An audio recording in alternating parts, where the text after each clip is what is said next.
જો વિદ્યાર્થી મિત્રો ધોરણ 11 ચેપ્ટર નંબર 3 તત્વોનું વર્ગીકરણ અને ગુણધર્મોમાં આવર્તિતા એમાં જીમાં પૂછાયેલા એમસીક્યુનું આપણે આજે પહેલું લેક્ચર બનાવવા જઈ રહ્યા છીએ. તો પહેલા લેક્ચરનો પહેલો એમસીક્યુ તમને સ્ક્રીન ઉપર દેખાય છે, જે 1992માં પૂછાયેલો છે. તત્વના આવર્તનીય વર્ગીકરણના સંદર્ભમાં નીચેના પૈકી કયું વિધાન સાચું નથી? જો હવે અહીંયા પહેલો ઓપ્શન છે તત્વના ગુણધર્મો અને તેના પરમાણુ ક્રમાંકના આવર્તનીય વિધેયો છે. તો આ વિધાન સાચું છે, કારણ કે તો આધુનિક આવર્ત નિયમ જ છે. આ શું છે? આ વિધાન સાચું છે, કારણ કે તે આધુનિક આવર્ત નિયમ દર્શાવે છે. શું દર્શાવે છે? આધુનિક આવર્ત નિયમ દર્શાવે છે. ચલો એના પછી તો આગળનું વિધાન છે કે ધાતુ તત્વોની સંખ્યા અધાતુ તત્વો કરતાં વધારે છે. બરાબર? ધાતુ તત્વોની ઓછી છે. તો જો ધાતુ તત્વોની સંખ્યા હવે આપણે જોવા જઈએ તો આધુનિક આવર્ત કોષ્ટકમાં અધાતુ તત્વો માત્ર પી વિભાગમાં જ આવેલા છે, જ્યારે એસ વિભાગ, ડી વિભાગ અને એફ વિભાગ એ ધાતુઓનો વિભાગ છે. તો આ વિધાન પણ સાચું છે. આ વિધાન પણ કેવું છે? સાચું છે. ચલો એના પછી આવર્તમાં પરમાણુ ક્રમાંકના વધારા સાથે તત્વોની પ્રથમ આયનીકરણ એન્થાલ્પી નિયમિત રીતે બદલાતી નથી. ધ્યાનથી જોજો, આ વિધાન તમને કન્ફ્યુઝ કરે એવું છે, તો ધ્યાન રાખજો ખાસ કરીને. તો સંક્રાંતિ ધાતુ તત્વો આપણે જોઈએ, આવર્તમાં પરમાણુ ક્રમાંકના વધારા સાથે આયનીકરણ એન્થાલ્પી, તો આવર્તમાં ડાબાથી જબા તરફ જઈએ એમ આયનીકરણ એન્થાલ્પી શું થાય? વધે. અને સમૂહમાં ઉપરથી નીચે તરફ જઈએ એમ નિયમિત રીતે ઘટે. ધ્યાન રાખજો. પણ અહીંયા ઓક્સિજન અને નાઇટ્રોજન, પછી બેરિલિયમ અને બોરોન, જો બેરિલિયમ, બોરોન, ઓક્સિજન અને નાઇટ્રોજન, આમાં જોવા જઈએ તો નાઇટ્રોજનની બાયતમ કક્ષા અર્ધપૂર્ણ ભરાયેલી છે. કેવી ભરાયેલી છે? અર્ધપૂર્ણ. એવી રીતે બેરિલિયમ અને બોરોનમાં પણ એવું થાય, એટલે ત્યાં અનિયમિતતા જોવા મળે છે. એટલે અહીંયા લખ્યું છે નિયમિત રીતે બદલાતી નથી. તો આ વિધાન પણ સાચું છે, કારણ કે ત્યાં અનિયમિતતા જોવા મળે છે. હવે ચોથો ઓપ્શન છે સંક્રાંતિ તત્વોમાં પરમાણુ ક્રમાંકના વધારા સાથે તેમના ડી પેટાકોષમાં ઇલેક્ટ્રોન નિયમિત રીતે ભરાય છે. નિયમિત રીતે ભરાય છે. તો જો આ વિધાન ખોટું છે. કેમ ખોટું છે ખબર છે? તો આપણે દાખલા તરીકે ક્રોમિયમ 24ની ઇલેક્ટ્રોન રચના લખીએ તો નિયમ પ્રમાણે જો ભરીએ તો ઇલેક્ટ્રોન રચના AR શું થાય? AR 3D4 4s2 થાય. જુઓ, પણ સ્થાયી ઇલેક્ટ્રોન રચના પ્રાપ્ત કરવા આ ઇલેક્ટ્રોન એક અહીંયા દાખલ થતો હતો, એટલે આપણને ઇલેક્ટ્રોન રચના શું પ્રાપ્ત થાય છે? AR કમ્પ્લીટ અને 3D5 4s1 પ્રાપ્ત થાય છે. આવું ઘણા તત્વોમાં થાય છે. તો અહીંયા નિયમિત રીતે ભરાય છે વસ્તુ ખોટી થઈ. બરાબર? તો વિધાન ડી ખોટું છે. વિધાન ડી ખોટું છે. તો હવે એનું સોલ્યુશન જોઈએ. જુઓ, લખ્યું છે તો પહેલું નીચે સોલ્યુશનમાં લખ્યું છે તત્વોના ગુણધર્મો તેમના પરમાણુ ક્રમાંકના આવર્તનીય વિધેયો છે. આ વિધાન આધુનિક આવર્ત નિયમ દર્શાવે છે, એટલે સાચું છે. પછી આવર્ત કોષ્ટકમાં બધા જ વિભાગમાં ધાતુ તત્વો આવેલા છે, જ્યારે અધાતુ તત્વો માત્ર પી વિભાગમાં જ આવેલા છે. આથી ધાતુ તત્વોની સંખ્યા કરતાં અધાતુ તત્વોની સંખ્યા ઓછી છે. એટલે કે પહેલું વિધાન પણ સાચું હતું, બીજું પણ સાચું છે. હવે ત્રીજું જોઈએ. તો ત્રીજું હવે જો ત્રીજું અહીંયા હું સોલ્યુશન લખવાનું ભૂલી ગયો છું, પણ તમને અહીંયા સોલ્યુશન મેં આપી દીધું છે કે પરમાણુ ક્રમાંકના વધારાના આધારે પ્રથમ આયનીકરણ એન્થાલ્પી નિયમિત રીતે બદલાય છે. વિધાન ખોટું છે, કારણ કે ઓક્સિજન કરતાં નાઇટ્રોજનની પ્રથમ આયનીકરણ એન્થાલ્પી આમ તો કાયદેસર નાઇટ્રોજન કરતાં ઓક્સિજનની વધારે હોવી જોઈએ, બેરિલિયમ કરતાં બોરોનની વધારે હોવી જોઈએ, પણ એ ઉલટું છે. બોરોન કરતાં બેરિલિયમની વધારે છે અને ઓક્સિજન કરતાં નાઇટ્રોજનની વધારે છે. તો આ પણ સાચું છે.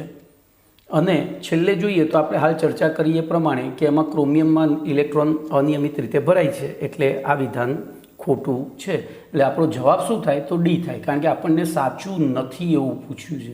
નેગેટિવ ક્વેશ્ચન છે. ઓકે, ચલો એના પછી બીજો પ્રશ્ન જોઈએ. તો નીચેના પૈકી કઈ સ્પીસીઝમાં મહત્તમ સંખ્યામાં અયુગ્મિત ઇલેક્ટ્રોન ધરાવે છે? કઈ સ્પીસીઝ મહત્તમ સંખ્યામાં અયુગ્મિત ઇલેક્ટ્રોન ધરાવે છે?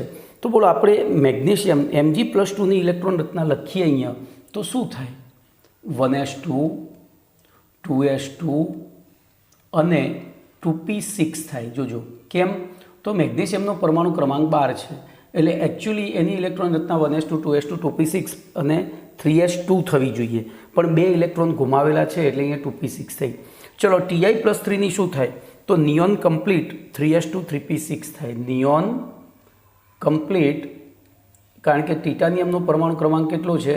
તો સ્કેટી એટલે 22 નંબર છે, તો 18 પછી 4s2, જોજો 4s2 અને 3d, તો 18 ને 2 20 બરાબર 3d2 થાય.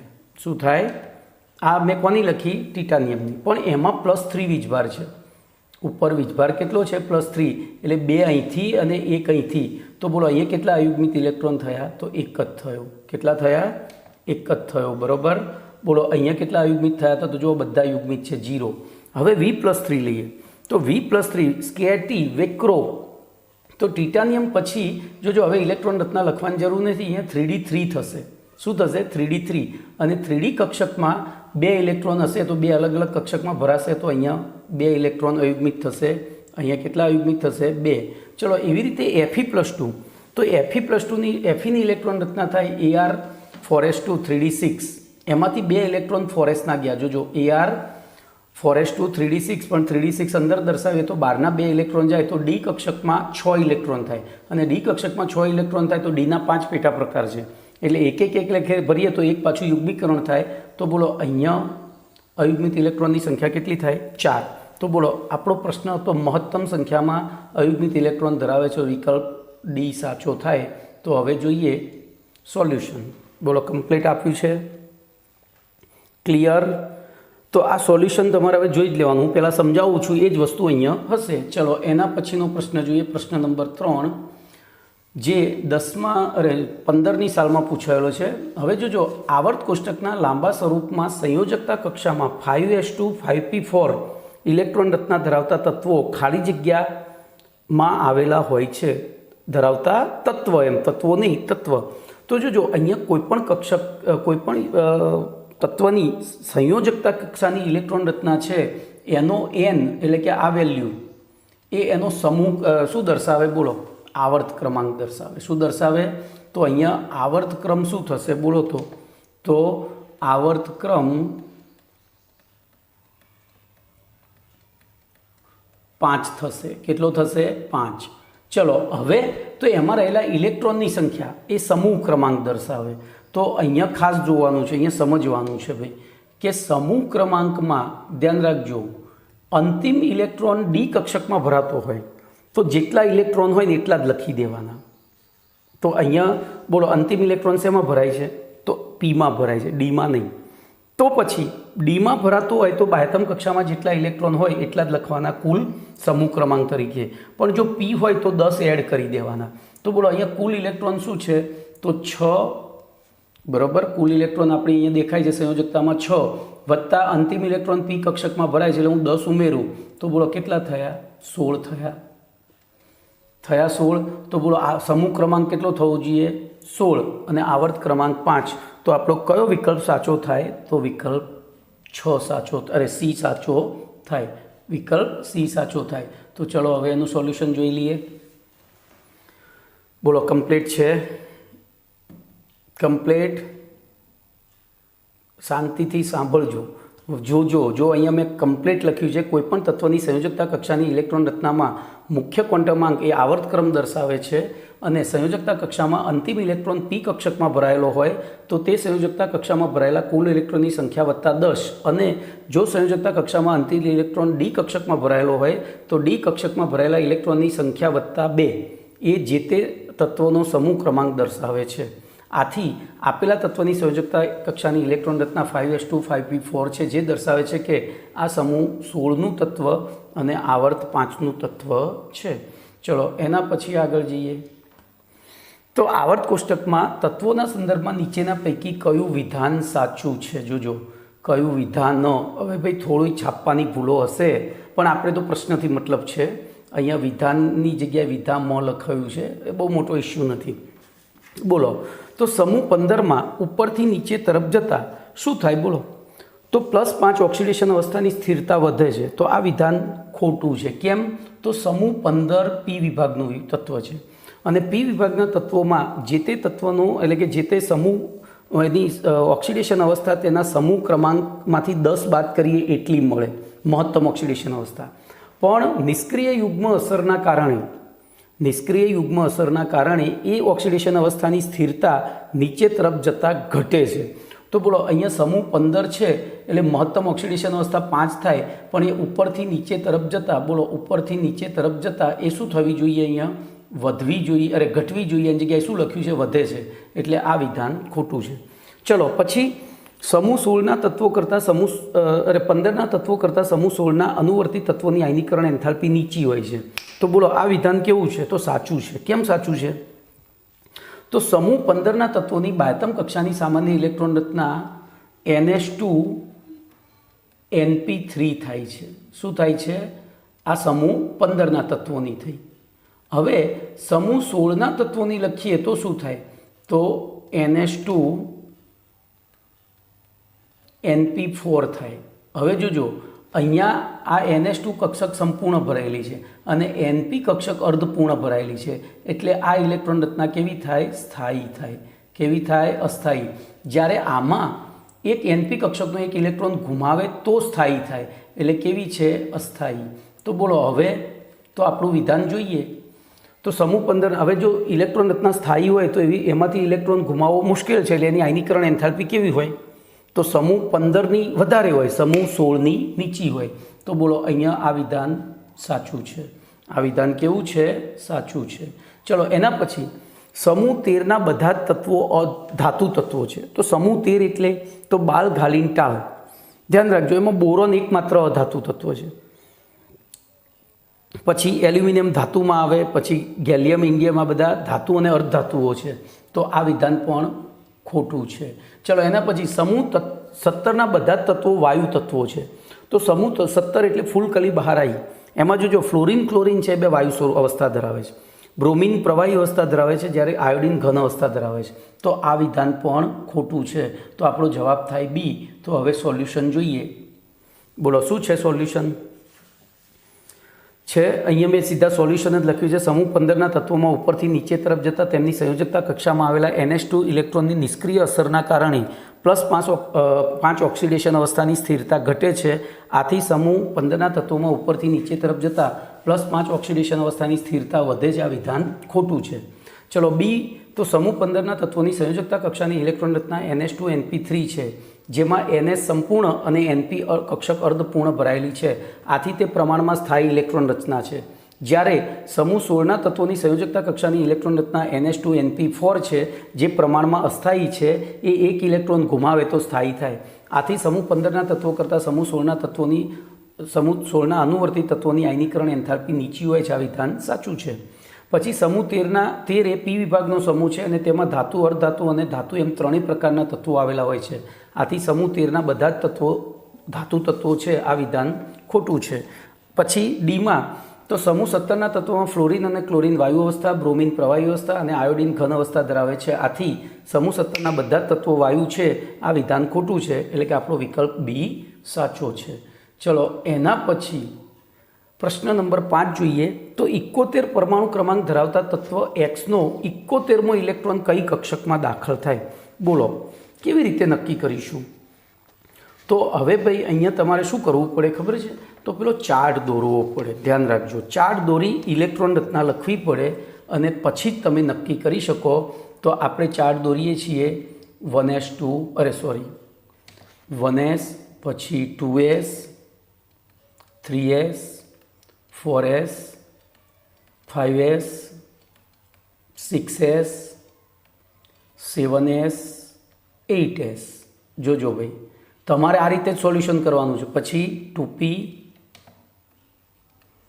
3p, 4p, 5p, 6p,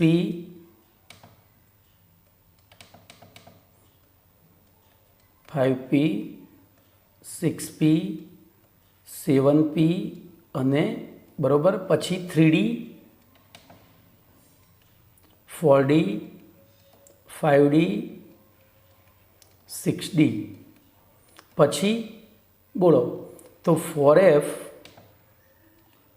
અને 5F બોલો। હવે તો અહીંયા ખાસ યાદ રાખજો તમે આને એરો આપણે પહેલાં આપી દઈએ તો બોલો પહેલો એરો અહીંયાથી આમ થશે, પછી બીજો એરો અહીંથી આમ થાય, ત્રીજો અહીંથી આમ થાય, ચોથો, પાંચમો, છઠ્ઠો, સાતમો,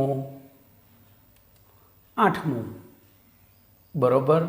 હવે આપણે 71 તત્વો ભરવા છે તો એ પહેલાં અહીંયા આપણને ખબર છે બોલો 2s પહેલાં હિલિયમ, એનો પરમાણુ ક્રમાંક 2। ચલો આપણે પરમાણુ ક્રમાંક જ સીધા લખીએ તો 2, પછી 10, પછી 18, 36, 54 અને 86, બરાબર। તો આપણે તો 71મું તત્વ છે, 71મું તત્વ હોય એટલે 54, તો જીનોન 54, ધ્યાન રાખજો જીનોન 54 ઇલેક્ટ્રોન આપણે કોર ઇલેક્ટ્રોન રચના લખી નાખી।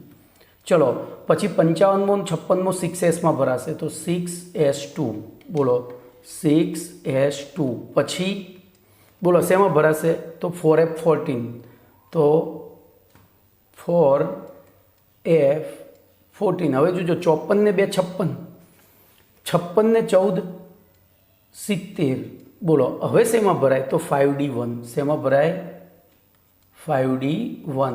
તો બોલો અંતિમ ઇલેક્ટ્રોન શેમાં દાખલ થયો વિચારજો, અંતિમ ઇલેક્ટ્રોન શેમાં દાખલ થયો તો 5dમાં।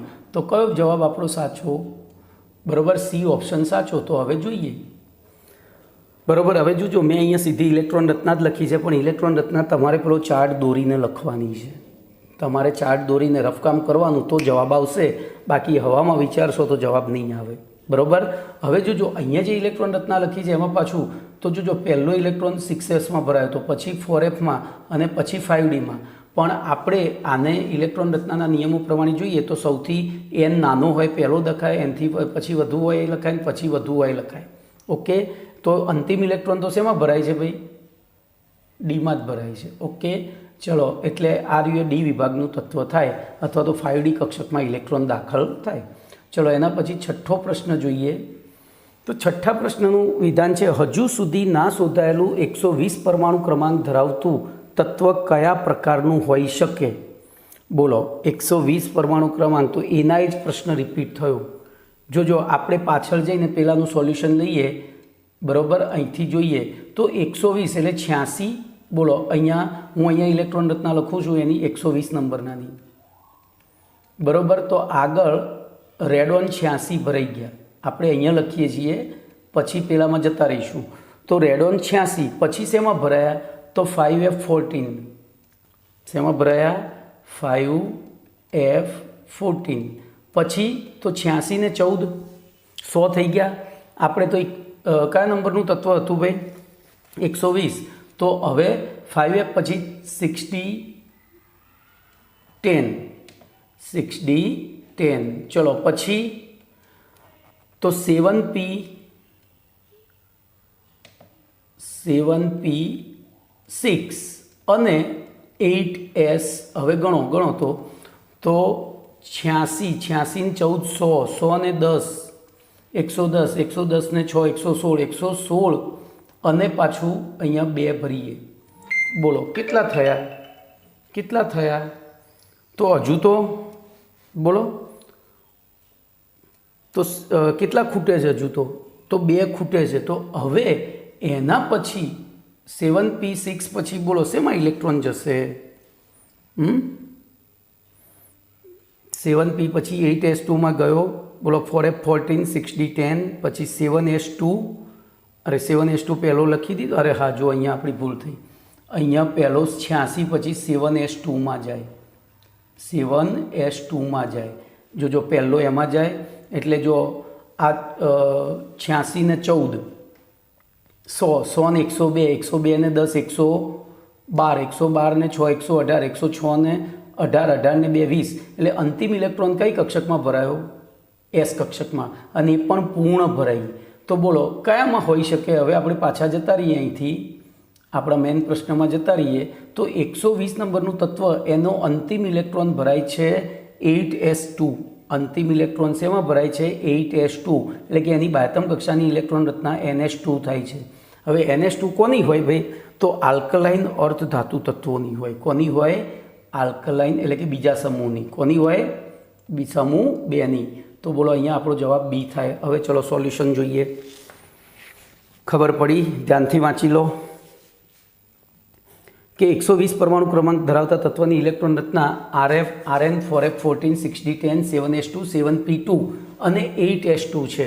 હવે જો અહીંયા મેં ક્રમ જે ગોઠવ્યા છે એ ક્રમ એનના ચડતા ક્રમમાં છે. અહીંયા જુઓ 5, પછી 6, પછી 7 અને પછી 8 છે. અરે 7 છે અને પછી 8. તો અંતિમ ઇલેક્ટ્રોન શેમાં ભરાયો? 8s2. તો એ NH2 જેવી રચના થઈ. અને NH2 જેવી હોય તો એ કયા પ્રકારનું હોય? આલ્કલાઇન અર્ધધાતુ તત્વ. તો વિકલ્પ બી સાચો છે. ચલો એના પછી 7મો પ્રશ્ન જોઈએ.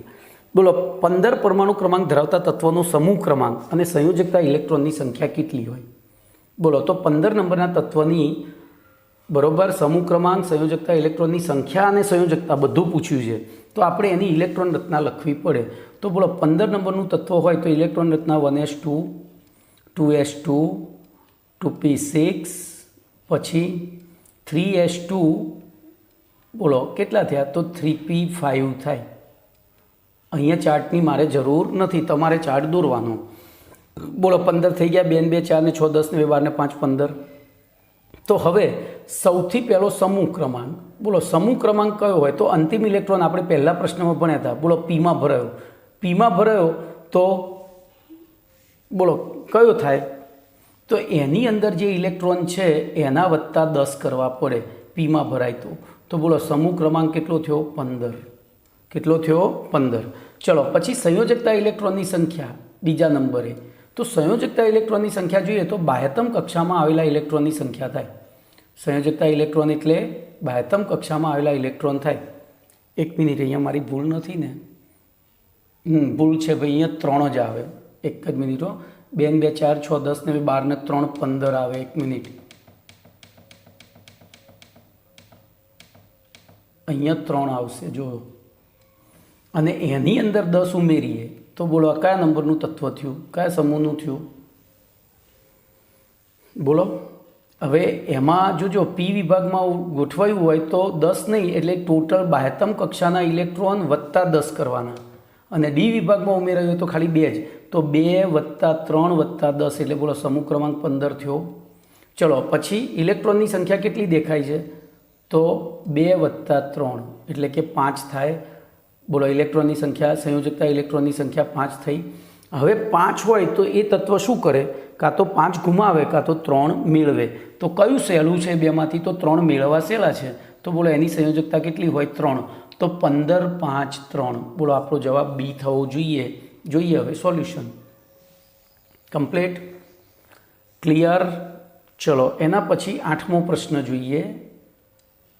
તો 8મા પ્રશ્નમાં અનનીલ એનિયમ તત્વનો પરમાણુ ક્રમાંક કેટલો? તો આપણે પહેલા પાઠમાં ભણી ગયા છીએ. બોલો અન બરાબર, બોલો શું થાય? અન એટલે અન, બાય, ટ્રાય, કોડ, ટ્રેપ, યાદ છે ને? તો અન એટલે 1 થાય. અન એટલે 1 થાય. ચલો પછી નીલ, તો નીલ એટલે 0 થાય. અને એન, ENN, બોલો એટલે શું થાય? 9 થાય. તો બોલો કયા પરમાણુ ક્રમાંક છે આનું? પરમાણુ ક્રમાંક કેટલો થશે? તો 109. કેટલો થશે? 109. બોલો કમ્પ્લીટ. ચલો એના પછીનો પ્રશ્ન બોલો. તો સોલ્યુશન મળી ગયું. ચલો એના પછી 9મો પ્રશ્ન. 101 અને 104 પરમાણુ ક્રમાંક ધરાવતા તત્વો અનુક્રમે નીચેના પૈકી કોની સાથે સંકળાયેલા હોય? હવે જો આના માટે તમે આખી ઇલેક્ટ્રોન રચના લખવા જાઓ તો ઝડપી જવાબ આવે, વાંધો ના આવે. પણ આપણે બીજી રીતે પણ કરી શકીએ. તો એના માટે મેં તમને આવર્ત કોષ્ટકની ટ્રીકો આપેલી છે.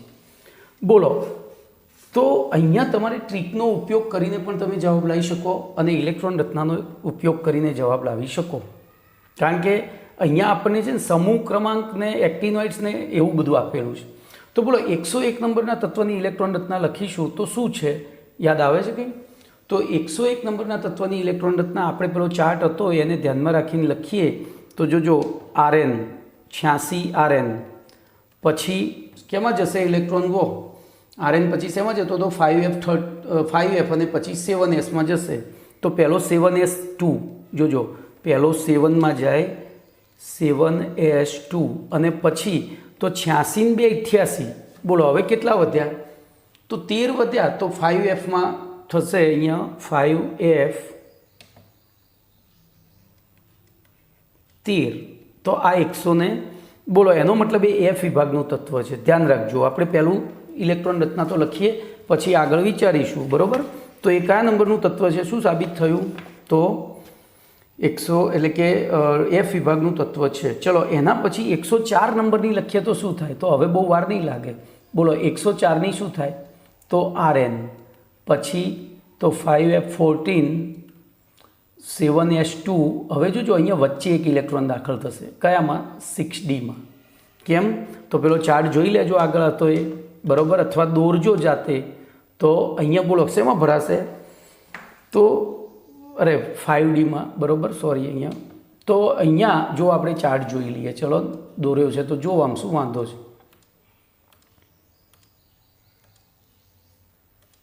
બોલો તો 86 પછી 7S 5F અને 6D ખબર પડી તો અહીંયા 6Dમાં પછી છેલ્લા ઇલેક્ટ્રોન જશે તો જોઈએ હવે છેલ્લા ઇલેક્ટ્રોન બોલો ક્યાં જાય છે તો અહીંયા જશે 6D કેટલા જશે કહો તો 86 ને 14 100 200 ને તો અહીંયા 6D2 થાય શું થાય 6D2 થાય એનો મતલબ આ D વિભાગનું તત્વ થયું આ F વિભાગનું તત્વ થયું 101 હવે F વિભાગમાં પાછું 101 કઈ શ્રેણીમાં આવે તો બે શ્રેણીઓ હતી એક્ટિનાઇડ અને લેન્થેનાઇડ બોલો તો એક્ટિનાઇડ લેન્થેનાઇડ જોવા જઈએ તો એમાં કઈ શ્રેણી ક્યાં થાય બોલો તો એ એક્ટિનાઇડમાં આવશે કારણ કે એક્ટિનાઇડમાં પરમાણુ ક્રમાંક 89 થી શરૂ થાય 103 સુધી બરાબર તો પહેલું એક્ટિનાઇડ થશે કયું થશે એક્ટિનાઇડ અથવા તો એક્ટિનોઇડ્સ પણ કહેવાય એને ચલો બીજું શું થશે તો બીજામાં હવે આપણે સમૂહ શોધવો છે તો બોલો એની બાહ્યતમ કક્ષા જે થઈ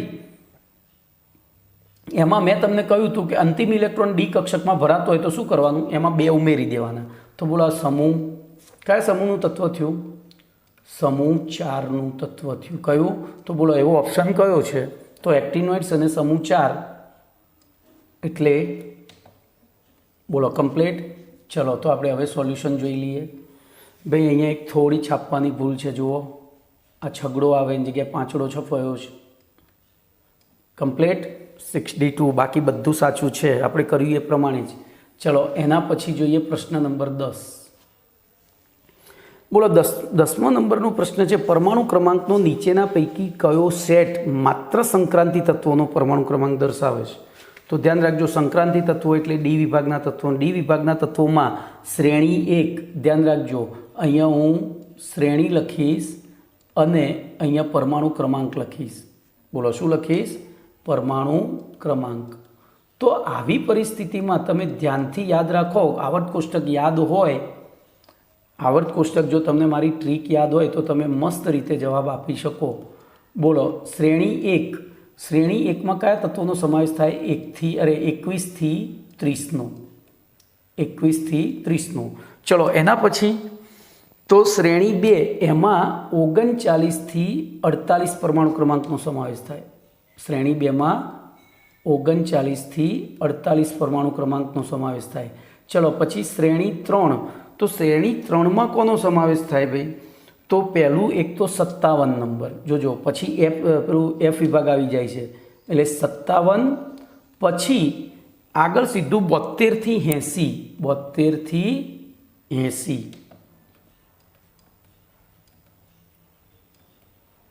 ચલો એવી રીતે શ્રેણી 3માં કોનો સમાવેશ થાય તો શ્રેણી 4માં બોલો શ્રેણી 4માં કોનો સમાવેશ થતો તો યાદ છે તો પહેલું 89 અને પછી 104 થી 112 સુધીના તત્વોનો સમાવેશ થાય તો હવે જુઓ તમે બોલો કયો સંક્રાંત સેટ માત્ર સંક્રાંતિ તત્વોનો છે, એટલે કે કયામાં આ જ પરમાણુ ક્રમાંક છે?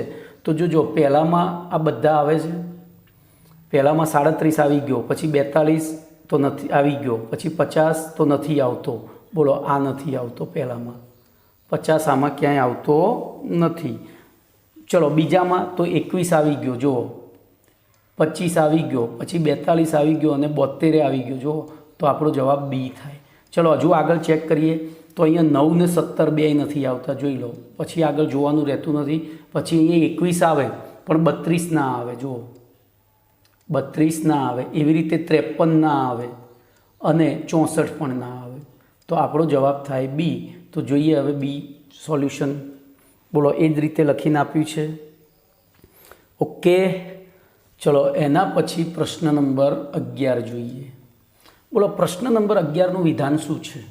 તો તત્વો એક્સ અને વાય માટે એક્સથી વાય તરફ જતા નીચેના પૈકી કયો સંબંધ સાચો છે? ધ્યાનથી સમજો. અહીંયા આપણને તત્વ એક્સ અને વાય તરીકે જુદા જુદા તત્વો આપેલા છે, એટલે બહુ લાંબુ વિચારવાનું છે. બોલો લિથિયમથી પોટેશિયમ તરફ જતાં આયનીકરણ એન્થાલ્પી વધે. તો લી ના કે, જો અહીંયા પહેલું છે ને પ્રશ્નમાં અહીંયા અંડરલાઇન કરવાનું. સાચો પૂછે છે ખોટો? તો લીના કે લિથિયમ અને પોટેશિયમ એક જ સમૂહના તત્વો છે. સમૂહમાં ઉપરથી નીચે તરફ જે આયનીકરણ એન્થાલ્પી શું થાય? ઘટે. તો અહીંયા આટલું જ ખોટું છે, બરાબર? એટલે બોલો પહેલો જવાબ નથી. બીજું જોઈએ તો ફૂલકલી બહાર આવી ઇલેક્ટ્રોન પ્રાપ્તિની એન્થાલ્પીનું ઋણ મૂલ્ય વધે. તો ધ્યાન રાખજો, આ રહ્યો તમને ચીટિંગ કરે છે આ પ્રશ્ન. ફ્લોરિનમાં અંતિમ ઇલેક્ટ્રોન 2pz કક્ષકમાં દાખલ થાય, જ્યારે ક્લોરિનમાં 3pzમાં. 2pz કરતાં 3pz કક્ષક મોટી છે, એના કારણે ફ્લોરિન કરતાં ક્લોરિનમાં ઇલેક્ટ્રોન સહેલાઈથી દાખલ થાય અને એના કારણે ફ્લોરિન કરતાં ક્લોરિનની ઇલેક્ટ્રોન પ્રાપ્તિની ઋણ એન્થાલ્પીનું મૂલ્ય કેવું છે? વધારે છે. તો બોલો અહીંયા આ જવાબ સાચો કે ખોટો? ભાઈ 11મો પ્રશ્ન જુઓ શું થાય, વિચારો. તો બી પણ ખોટો છે. ઋણ મૂલ્ય તો નિયમિત વધતું નથી. પહેલાં ફ્લોરિન કરતાં ક્લોરિનનું વધારે, પછી ક્લોરિન કરતાં બ્રોમિનનું ઓછું અને બ્રોમિન કરતાં આયોડિનનું ઓછું. તો આ પણ ખોટો છે. ચલો પછી કાર્બન 6 અને જર્મેનિયમ 32 તરફ જતાં પરમાણુય ત્રિજ્યા વધે છે. તો જો કાશી જમ્યા સંતો પંજાબી, આ સમૂહ કયા સમૂહના તત્વો છે? સમૂહ 14ના. અને ઉપરથી નીચે તરફ જઈએ એમ પરમાણુય કદ મોટું થાય, એટલે કે પરમાણુય ત્રિજ્યા વધે. તો આ વિધાન સાચું છે. ચલો હવે એના તરફ જોઈએ તો ડી. તો આર્ગોનથી ઝીનોન તરફ જતાં ઉમદા લક્ષણ વધે છે. હવે ધ્યાન રાખજો, ઉમદા લક્ષણ એટલે ઇલેક્ટ્રોનની આપલે ન કરવાનું લક્ષણ. તો ધ્યાન રાખજો, ઇલેક્ટ્રોન જેટલો મજબૂતાઈથી બંધાયેલો હોય એટલી આપલે ઓછી થાય. અને અહીંયા તો જોજો આ ઉમદા 18મા સમૂહના તત્વો છે, એટલે શું છે? એમની ઇલેક્ટ્રોન મેળવવાની તો વૃત્તિ છે જ નહીં. તો અહીંયા આર્ગોનથી ઝીનોન તરફ જઈએ એમ કદ મોટું થાય. કદ મોટું થાય એટલે સંયોજકતા ઇલેક્ટ્રોન ઉપર લાગતું કેન્દ્રીય આકર્ષણ ઓછું થાય. અને બીજો કોઈ વધુ વિદ્યુત ઋણ પરમાણુ એના સંપર્કમાં આવે તો એ ઇલેક્ટ્રોન આમના ઇલેક્ટ્રોન લઈ શકે. એટલે બોલો ઉમદા લક્ષણ વધે છે એની જગ્યાએ શું હોય તો સાચું? ઘટે છે હોય તો સાચું. તો બોલો આપણો જવાબ અહીંયા મેં ભૂલથી સાચું કર્યું, આ ખોટું છે. એમ કેવું છે? ખોટું. કારણ કે ઘટે છે લખ્યું હોત તો સાચું હોત. તો આપણો જવાબ સી થાય. ચલો હવે એનું સોલ્યુશન જોઈએ. બોલો બધું લખીને આપ્યું છે તમને. લિથિયમથી પોટેશિયમમાં લિથિયમ અને પોટેશિયમ બંને પ્રથમ સમૂહના તત્વો છે. આથી લિથિયમથી પોટેશિયમ તરફ જતાં આયનીકરણ એન્થાલ્પી ઘટે છે, આથી આયનીકરણ વધે છે. આ સંબંધ ખોટો છે. ચલો એના પછી તો ફ્લોરિન અને બ્રોમિન બંને 17મા સમૂહના તત્વો છે. આથી ફ્લોરિનથી ક્લોરિન તરફ જતાં ઇલેક્ટ્રોન પ્રાપ્તિનું ઋણ મૂલ્ય વધે છે, જ્યારે ક્લોરિનથી બ્રોમિન તરફ જતાં ઘટે છે. એટલે અહીંયા તો આપણને સતત વધતું જ કહ્યું છે, એટલે એ સંબંધ પણ ખોટો છે. પછી કાર્બન અને જર્મેનિયમ બંને 14મા સમૂહના તત્વો છે. આથી કાર્બન 6થી જર્મેનિયમ 32 તરફ જતાં પરમાણુય ત્રિજ્યા વધે છે, એટલે કે આ સંબંધ સાચો છે. અને પેલું જોઈ લઈએ તો આર્ગન અને ઝીનન બંને 18મા સમૂહના ઉમદા તત્વો છે. આથી બોલો આર્ગોનથી ઝીનોન તરફ જતાં તેમના પરમાણુય કદના વધારા સાથે તેમના સંયોજકતા ઇલેક્ટ્રોનનું કેન્દ્રથી અંતર વધે છે. આથી એની ઉપર લાગતું કેન્દ્રીય આકર્ષણ ઘટે છે અને એ ઇલેક્ટ્રોન દૂર થવાની સંભાવના, સામે કોઈ વધુ વિદ્યુતઋણ પરમાણુ આવે તો દૂર થવાની સંભાવના વધતી જાય છે, એટલે કે એમનું ઉમદા લક્ષણ ઘટે છે. તો આ સંબંધ પણ ખોટો છે. ચલો એના પછી 12મો પ્રશ્ન જોઈએ. બોલો 12મો પ્રશ્ન શું છે? તો આવર્ત કોષ્ટકમાં એક જ સમૂહમાં આવેલા તત્વોના ગુણધર્મોમાં સામ્યતા મુખ્યત્વે નીચેના પૈકી કઈ બાબત સાથે સંબંધિત છે? બોલો પરમાણુ ક્રમાંક, પરમાણુ દળ, મુખ્ય ઉર્જાના સ્તરનો ક્રમ કે સંયોજકતા ઇલેક્ટ્રોનની સંખ્યા. ધ્યાન રાખજો. ફરીથી પ્રશ્ન વાંચો. પ્રશ્ન થોડો ટ્વિસ્ટેડ છે. બોલો શું થશે? તો આવર્ત કોષ્ટકમાં એક જ સમૂહમાં આવેલા ગુણધર્મોમાં સામ્યતા મુખ્યત્વે તેમની નીચેના પૈકી કઈ બાબત સાથે સંબંધિત હોય છે? બોલો કઈ બાબત સાથે સંબંધિત હોય? તો એક જ સમૂહ કીધો છે. ધ્યાન રાખજો. તો ગુણધર્મોમાં સામ્યતા કોને આધારી હોય ભાઈ? મુખ્યત્વે કોને આભારી હોય? તો ગુણધર્મોમાં સામ્યતા છે ને સંયોજકતા ઇલેક્ટ્રોનની સંખ્યાને આભારી હોય. કોને આભારી હોય? પણ હવે ધ્યાન રાખજો, અહીંયા થોડું મેં કહ્યું બહુ કોમ્પ્લિકેટેડ પ્રશ્ન છે. આ પ્રશ્નનો જવાબ બહુ જ કોમ્પ્લિકેટેડ. બધા મોટાભાગના વિદ્યાર્થી ડી લખીને આવે. મોટાભાગના વિદ્યાર્થી ડી લખીને આવે પણ ડી ખોટો જવાબ છે. તો આપણે જોઈએ હવે એની સમજૂતી. તો બોલો આવર્ત કોષ્ટકમાં તત્વોનું વર્ગીકરણ તત્વના પરમાણુ ક્રમાંકના આધારે કરવામાં આવ્યું. જોજો, અને અહીંયા પરમાણુ ક્રમાંકના વધારા સાથે તત્વોને એક જ આવર્તમાં ગોઠવ્યા હતા, બરાબર. અને તેના ગુણધર્મોમાં સામ્યતાના આધારે ક્રમાંકમાં નિયમિત વધારા પછી તત્વોને નવા આવર્તમાં ગોઠવવામાં આવ્યા હતા. ધ્યાન રાખજો, અહીંયા આપણે એની ગોઠવણી ઉપર જવાનું છે, બરાબર. તો એક જ આવર્તમાં ગોઠવવામાં આવ્યા હતા અને આથી વધારાના તત્વોને નવા આવર્તમાં એવી રીતે ગોઠવવામાં આવે છે કે જેથી આવર્ત કોષ્ટકમાં એક જ સમૂહમાં ગોઠવાતા તત્વોના ગુણધર્મો લગભગ સમાન થાય. આ બેઝિક પ્રશ્ન છે, બરાબર. અહીંયા તમને જોજો, આ જ પ્રશ્ન આ રીતે પૂછ્યું હોય કે આવર્ત કોષ્ટકમાં એક જ સમૂહ આવેલા તત્વોના ગુણધર્મોમાં સામ્યતા મુખ્યત્વે નીચેના પૈકી કઈ બાબત સાથે સંબંધિત છે, એના જગ્યાએ એવું લખ્યું હોત કે સમાન હોય છે, એનું મુખ્ય કારણ શું? તો કારણ પૂછ્યું હોત તો જવાબ ડી આવે. પણ આપણે એક સરખા હોય છે એનું કારણ આપણે એમનું જે વર્ગીકરણ કર્યું છે શેના આધારે કર્યું છે? પરમાણુ ક્રમાંકના આધારે. અને પરમાણુ ક્રમાંકમાં ચોક્કસ વધારો થયા પછી ગુણધર્મોમાં સામ્યતા જોવા મળી તો આપણે નવો આવર્ત રચ્યો હતો. એટલે અહીંયા જવાબ એ આવે. ધ્યાન રાખજો, બહુ જ મસ્ત પ્રશ્ન છે આ. મોટાભાગના વિદ્યાર્થીઓ અહીંયા શું લખીને આવે? ડી. અહીંયા કારણ પૂછ્યું હોય ને તો ડી આવે, પણ કારણ નથી પૂછ્યું. એક શેના એટલે એ કોની સાથે સંબંધિત છે એમ, બરાબર. તો આ વસ્તુ અહીંયા ધ્યાન રાખજો. ચલો એના પછી પ્રશ્ન નંબર 12. બોલો આવર્ત કોષ્ટકમાં એક જ સમૂહમાં આવેલા તત્વોના ગુણધર્મોમાં સામ્યતા, એટલે મેં કારણ આપણે સોલ્યુશન આવ્યું હતું. તો જો અહીંયા મેં આખું સોલ્યુશન લખેલું છે. આવર્ત કોષ્ટકમાં તત્વોનું વર્ગીકરણ તત્વોના પરમાણુ ક્રમાંકના આધારે કરવામાં આવ્યું છે. અહીં પરમાણુ ક્રમાંકમાં વધારા સાથે તત્વોને એક જ આવર્તમાં ગોઠવવામાં આવે છે અને તેમના ગુણધર્મોમાં સામ્યતાના આધારે પરમાણુ ક્રમાંકમાં નિયત વધારા પછી તેમને નવા આવર્તમાં એવી રીતે ગોઠવવામાં આવે છે કે જેથી આવર્ત કોષ્ટકમાં એક જ સમૂહમાં ગોઠવાતા તત્વોના ગુણધર્મો લગભગ સમાન થાય. જોજો, આપણે વર્ગીકરણ જે કર્યું હતું ને એ ગુણધર્મોમાં સામ્યતાના આધારે કર્યું હતું અને એ સામ્યતામાં આપણે પરમાણુ ક્રમાંકના આધાર બનાવ્યો હતો, બરાબર. સંયોજકતા ઇલેક્ટ્રોનને નહીં. એ તો પાછળથી આપણને ખબર પડી કે એક જ સમૂહમાં આવેલા તત્વોના ગુણધર્મો સમાન હોય છે અને એમની સંયોજકતા ઇલેક્ટ્રોનની સંખ્યા સરખી હોય છે. બોલો કમ્પ્લેટ. તો પ્રશ્ન નંબર 12 પૂરો. ચલો એના પછી પ્રશ્ન નંબર 13 જોઈએ. તો સામાન્ય રીતે આવર્ત કોષ્ટકમાં કોઈપણ સમૂહમાં ઉપરથી નીચે તરફ જતાં અનુક્રમે ખાલી જગ્યા આવર્તનીય ગુણધર્મનું મૂલ્ય ઘટે છે અને ખાલી જગ્યા આવર્તનીય ગુણધર્મનું મૂલ્ય વધે છે. બોલો આ પ્રશ્નનો જવાબ તમે કઈ રીતે આપશો? તો મેં તમને ટ્રીક આપેલી છે. આવને વીરું. જોજો, આવને વીરું, તું બધું લેવા આવ્યો છે. ચલો આ ટ્રીક પ્રમાણે વિચારીએ. તો બોલો આવર્ત હોય, આવ એટલે આવર્ત. આવર્તમાં ડાબાથી જબા તરફ જતાં વિદ્યુત ઋણતા, ઇલેક્ટ્રોન બંધુતા એટલે કે ઇલેક્ટ્રોન પ્રાપ્તિની એન્થાલ્પી, ઇલેક્ટ્રોન લેવાની વૃત્તિ અને આયનીકરણ એન્થાલ્પી વધે છે. બોલો આટલા ગુણધર્મો વધે છે. તો બોલો આવર્તનીય ગુણધર્મ, તો આપણે સમૂહની વાત કરવાની છે. કોઈપણ સમૂહમાં તો આની અંદર જે વસ્તુ વધે એ સમૂહમાં ઘટે. આ ટ્રીકમાં જે આપી છે. અને આ ટ્રીક સિવાયના કોઈપણ ગુણધર્મો હોય તો એ આવર્તમાં ડાબાથી જબા તરફ જતાં ઘટે અને સમૂહમાં વધે. તો એ પ્રમાણે હવે વિચારીએ. તો બોલો કોનું મૂલ્ય ઘટશે અહીંયા? તો જોજો, અહીંયા પરમાણુય ત્રિજ્યા નથી, તો પરમાણુય ત્રિજ્યાનું મૂલ્ય શું થશે? ઘટશે. અહીંયા આપણને 4 ગુણધર્મો આપ્યા છે. પછી બોલો વિદ્યુત ઋણતાનું મૂલ્ય અહીંયા છે, વિદ્યુત ઋણતા એટલે સમૂહમાં એ ઘટશે. અહીંયા વધે છે તો સમૂહમાં ઘટશે. અને પરમાણ્વીય ત્રિજ્યા વધશે, બરાબર, સમૂહમાં ઉપરથી નીચે તરફ જતા. તો આપણને બોલો ઇલેક્ટ્રોન પ્રાપ્તિની એન્થાલ્પી તો અહીંયા વધે છે, તો પેલામાં શું થાય? ઘટે. તો એ સાચું છે. તો જો અહીંયા કયા ગુણધર્મો ઘટશે? તો આવર્ત કોષ્ટકમાં સમૂહમાં ઉપરથી નીચે તરફ જતા, તો આપણે સીધું અહીંયા આ રીતનું વિચારીએ ને તો એ જવાબ મળી જાય. બોલો પરમાણ્વીય ત્રિજ્યા શું થાય? તો કે વધે. પછી વિદ્યુત ઋણતા શું થાય? તો કેન્દ્રથી દૂર ગયું એટલે કે ઘટે. શું થાય? ઘટે. આપણે આવું સીધું જ વિચારવાનું, રફકામ. પછી ઇલેક્ટ્રોન પ્રાપ્તિની એન્થાલ્પી, બોલો ઉપરથી નીચે તરફ જઈએ એમ ઇલેક્ટ્રોન કેન્દ્રથી દૂર ગયો તો એને પ્રાપ્ત કરવાની વૃત્તિ ઓછી થતી જાય એટલે બદલામાં મુક્ત થતી ઉર્જા પણ બોલો શું થાય? ઘટે.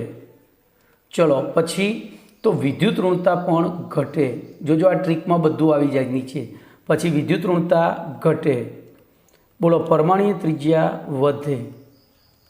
પછી વિદ્યુત ઋણતા ઘટે અને ઇલેક્ટ્રોન પ્રાપ્તિની એન્થાલ્પી પણ ઘટે. તો જુઓ જવાબ શું આવશે? આપણને ઘટે અને વધે પૂછ્યું છે. જુઓ પહેલું ઘટે અને પછી વધે પૂછ્યું છે. તો પહેલું ઘટે છે અને બીજું વધે છે, એવો સી ઓપ્શન છે. બોલો તો જવાબ સી સાચો થવો જોઈએ. હવે સોલ્યુશન જોઈએ. તો બોલો કમ્પ્લીટ એ જ વસ્તુ લખીને આપી છે મેં ટ્રીક પ્રમાણે. આવને વિરુદ્ધ બધું લેવા આવ્યો છે કમ્પ્લીટ. તો એ ટ્રીક પ્રમાણે જશો તો આવો કોઈ એમસીક્યુ ખોટો પડશે નહીં. ચલો એના પછી પ્રશ્ન નંબર 14 લઈએ. બોલો પ્રશ્ન નંબર 14નું વિધાન શું છે? તો સામાન્ય રીતે નીચેના પૈકી કયો આવર્તનીય ગુણધર્મ બાકીના આવર્તનીય ગુણધર્મોની સરખામણીમાં વિરુદ્ધ આવર્તન દર્શાવે છે? તો બોલો ફરી એકવાર આવને વિરુદ્ધ બધું લેવા આવ્યો છે એ પ્રમાણે વિચારીએ તો શું થાય? બોલો શું થાય? તો વિરુદ્ધ આવર્તન દર્શાવે છે. કયો આવર્તનીય ગુણધર્મ બાકીના આવર્તનીય ગુણધર્મોની સરખામણીમાં વિરુદ્ધ આવર્તન દર્શાવે છે? તો ધ્યાન રાખજો. બોલો આયનીકરણ એન્થાલ્પી સમૂહમાં ડાબાથી જબા તરફ જતા. જોજો સમૂહમાં શું થાય? પહેલું આવર્ત લઈએ. બોલો આવર્તમાં વધે અને પછી સમૂહમાં ઘટે. આપણે આ રીતે જ જવાનું, આવને વિરુ એ પ્રમાણે. ચલો વિદ્યુત ઋણતા આવર્તમાં વધે, આપણે અહીંયા લખી જ દઈએ પેલી ટ્રીક પ્રમાણે, અને સમૂહમાં ઘટે. ચલો પછી ઇલેક્ટ્રોન પ્રાપ્તિની એન્થાલ્પી, તો એ પણ આવને વિરુ એમાં જ છે ને. તું બધું એટલે ઇલેક્ટ્રોન બંધુતા, અને ઇલેક્ટ્રોન બંધુતા એ જૂનું નામ છે, નવું નામ એનું ઇલેક્ટ્રોન પ્રાપ્તિ છે. તો આ પણ શું થાય? બોલો આવર્તમાં વધે અને સમૂહમાં ઘટે. પણ પરમાણ્વીય ત્રિજ્યા તો આવર્તમાં ડાબાથી જબા તરફ જતા ઘટે. જોજો અહીંયા ઘટે અને આ વધે. તો બોલો કયું વિરુદ્ધ આવર્તન દર્શાવે છે? તો એ બી અને સી ત્રણેયમાં વધે ઘટે વધે ઘટે વધે ઘટે છે, જ્યારે પરમાણ્વીય ત્રિજ્યામાં ઘટે વધે છે. તો આપણો જવાબ શું થવો જોઈએ? ડી થવો જોઈએ. શું થવું જોઈએ? ડી થવો જોઈએ. તો જોઈએ હવે. બોલો કમ્પ્લીટ ક્લિયર? તો ધ્યાનથી સમજો ને તો બધું આવડે બેટા, કશું અઘરું નથી પૂછાતું, આ તમને કહી દઉં. ચલો એના પછી 15મો પ્રશ્ન, ફ્લોરિન અને નિયોન પરમાણુની એંગસ્ટ્રોમ એકમમાં પરમાણ્વીય ત્રિજ્યા કેટલી હશે? તો ધ્યાન રાખજો, ફ્લોરિન એટલે 17મા સમૂહનું તત્વ. ફ્લોરિન એટલે 17મા સમૂહનું તત્વ અને નિયોન એટલે 18મા સમૂહનું. જોજો તો એક પરમાણ્વીય હોય છે. આ કેવા હોય છે? એક પરમાણ્વીય. તો એક પરમાણ્વીય છે. જ્યારે ક્લોરિન, ફ્લોરિન, બ્રોમિન બધા કેવા હોય છે? તો કે દ્વિપરમાણ્વીય. કેવા હોય છે? દ્વિપરમાણ્વીય. હવે એક પરમાણ્વીય હોય તો એમાં શું થાય? માત્ર વાન્ડરવાલ્સ આકર્ષણ પ્રવર્તતું હોય. કયું? વાન્ડરવાલ્સ. અને વાન્ડરવાલ્સ ત્રિજ્યા નક્કી થાય. આપણે એમાં કઈ ત્રિજ્યા નક્કી કરી શકીએ? તો વાન્ડરવાલ્સ. જ્યારે દ્વિપરમાણ્વીયમાં કઈ ત્રિજ્યા નક્કી થાય? તો કે સહસંયોજક. કઈ નક્કી થાય? સહસંયોજક. હવે આપણે ભણી ગયા છીએ. બોલો સૌથી લાંબી ત્રિજ્યા કઈ હોય? તો વાન્ડરવાલ્સ ત્રિજ્યા.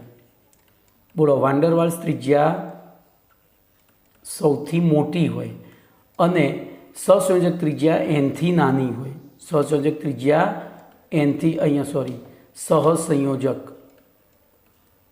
બરોબર. અને તો અહીંયા આપણને ખબર પડી ગઈ કે બોલો નિયોન કઈ ત્રિજ્યા દર્શાવશે? વાન્ડરવાલ્સ. એટલે કે એનું મૂલ્ય મોટું હશે. જ્યારે ફ્લોરિનનું નાનું, તો એવો વિકલ્પ કયો છે? પહેલું નાનું અને બીજું મોટું હોય એવો વિકલ્પ કયો છે? જુઓ તો એવો વિકલ્પ એ છે, જોઈ લો. તો આપણો જવાબ એ થવો જોઈએ. આપણો જવાબ એ થાય. તો જોઈએ સોલ્યુશન હવે. બોલો કમ્પ્લીટ. કે ફ્લોરિન અને તો સામાન્ય રીતે આવર્ત કોષ્ટકના કોઈપણ આવર્તમાં ડાબેથી જમણી તરફ જતાં સમૂહ ક્રમાંક વધે તેમ તત્વોની પરમાણુ ત્રિજ્યા ઘટે, પરંતુ અહીં ફ્લોરિન દ્વિપરમાણુય F2 અણુ સ્વરૂપે જ્યારે નિયોન એક પરમાણુય એની સ્વરૂપે અસ્તિત્વ ધરાવે છે. આથી ફ્લોરિનની સહસંયોજક ત્રિજ્યા ધ્યાનમાં લેવામાં આવે છે, જ્યારે નિયોનની વાન ડર વાલ્સ ત્રિજ્યા દર્શાવવામાં આવે છે. એટલે આથી ફ્લોરિન કરતાં નિયોનની ત્રિજ્યા વધુ હોય છે. આથી વિકલ્પ એ સાચો છે. બોલો કમ્પ્લીટ. તો અહીંયા સુધી આપણે રાખીએ છીએ.